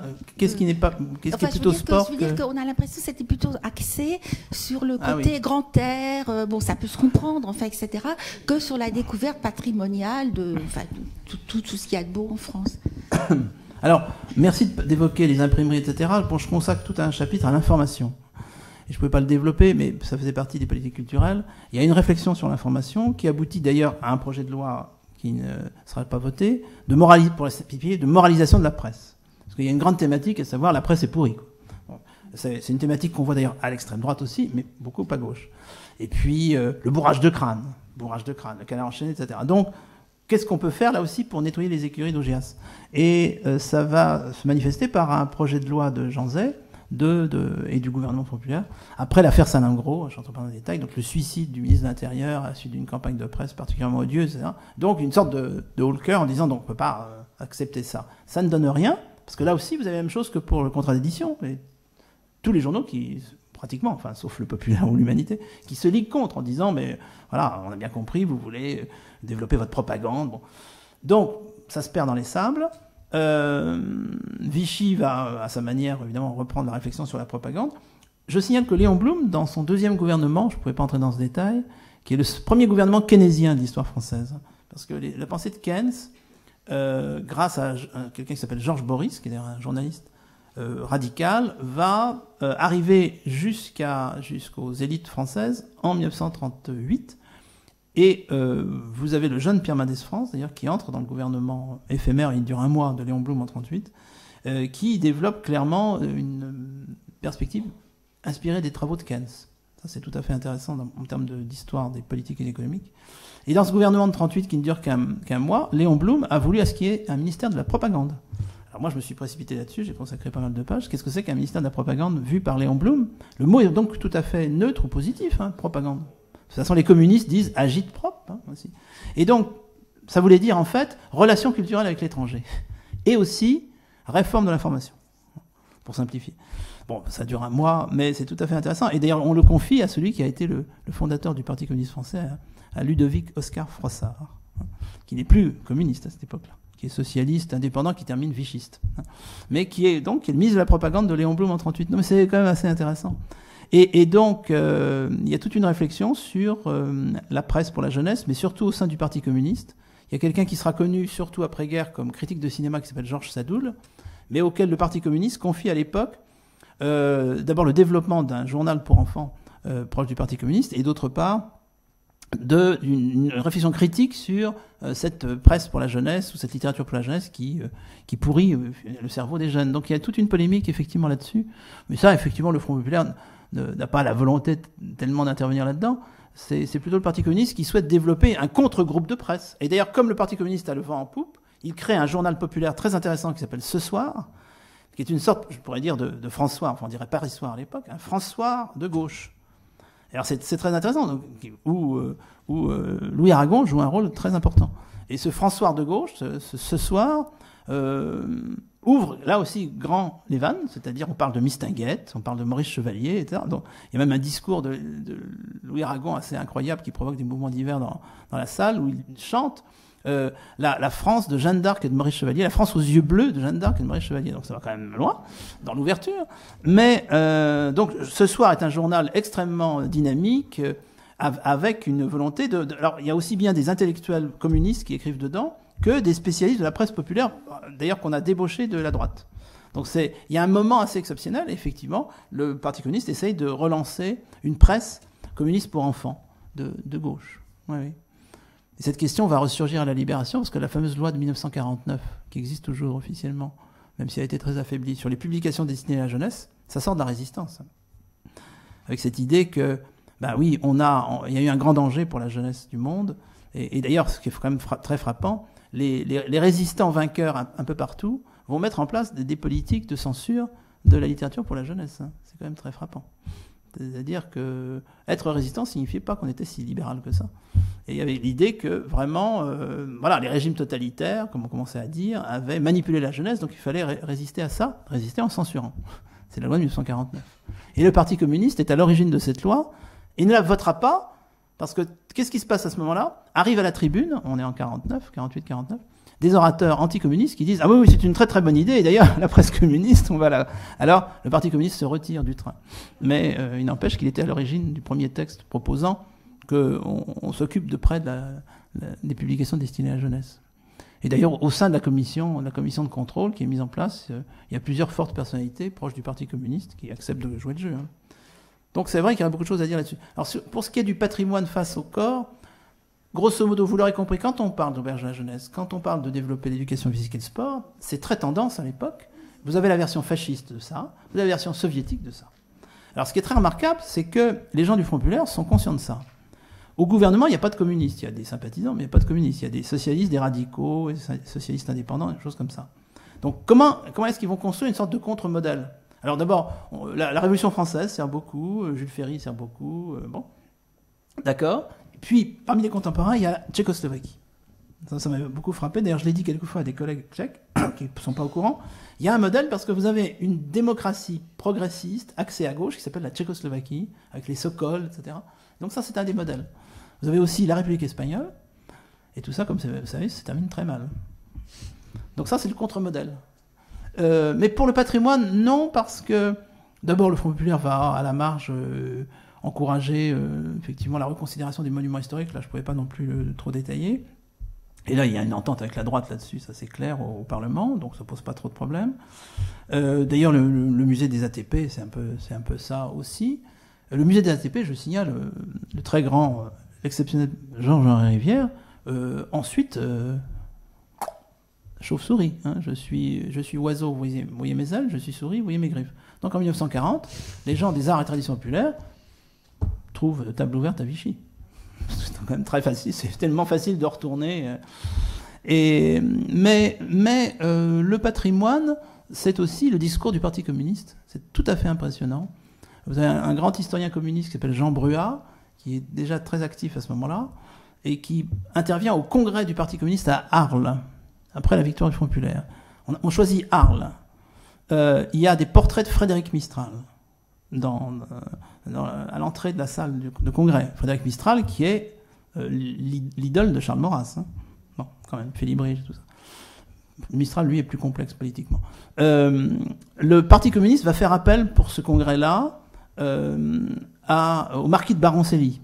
Marquis de Baroncelli, pour ceux d'entre vous qui ça intéresse, c'est l'homme qui a inventé les gardiens camarguais. Enfin, le mythe camarguais, c'est un mythe du XXe siècle. Le marquis de Baroncelli, c'est un royaliste, régionaliste. Le Parti communiste dit on va s'entendre avec vous, vous allez nous faire une grande démonstration. Donc c'est quand même assez extraordinaire. Et Jean Bruat monte à la tribune à ce moment-là pour dire que les communistes sont les vrais défenseurs des Aliscans. Alors, oui, parce que ce sont les Aliscans. Donc c'est un grand moment où voilà, tout le patrimoine est réintégré. Vous avez un très intéressant documentaire qui a été diffusé cette année, un documentaire les syndicats ayant beaucoup d'argent produisent des documentaires tout à fait intéressants. Et il y a le grand documentaire de la Fédération du bâtiment, CGT réunifié. Je rappelle que quand on dit CGT, c'est comme si on avait à la fois la FO et la CGT à l'époque. Et la Fédération du bâtiment commande à Jean Epstein, qui est un cinéaste tout à fait intéressant, un long métrage documentaire qui s'appelle Les Bâtisseurs, et qui raconte l'histoire du peuple français comme peuple bâtisseur, avec respect aux travailleurs, etc. Et ça commence par quoi? Ça commence par la cathédrale de Chartres, où vous avez 2 ouvriers qui sont d'ailleurs des syndiqués, ils jouent assez mal, qui sont des syndiqués de la CGT, qui parlent, qui disent, voilà, on part de la cathédrale de Chartres, quand même. Et on en arrive à Auguste Perret. Ça, c'est tout à fait intéressant. C'est passionnant de voir des films comme ça. Donc, voilà. Il faut lire la presse communiste. C'est très impressionnant. Très, très impressionnant. Par contraste avec ce qu'elle disait en 33, 33-34. Et Vaillant Couturier est heureux, absolument heureux. Il va mourir à cette époque-là. C'est lui le principal responsable de l'humanité. Ça lui correspond parfaitement. Donc, il a été militant tout à fait dans la ligne du parti. Mais dès que ça s'ouvre, on sent bien que... Et l'humanité va s'ouvrir considérablement parce que Vaillant Couturier adhère complètement à cette nouvelle stratégie. Bon, alors comme il est 2 heures en plus, oui. Nous concluons cette séance et à la semaine prochaine. Mais ça va y être.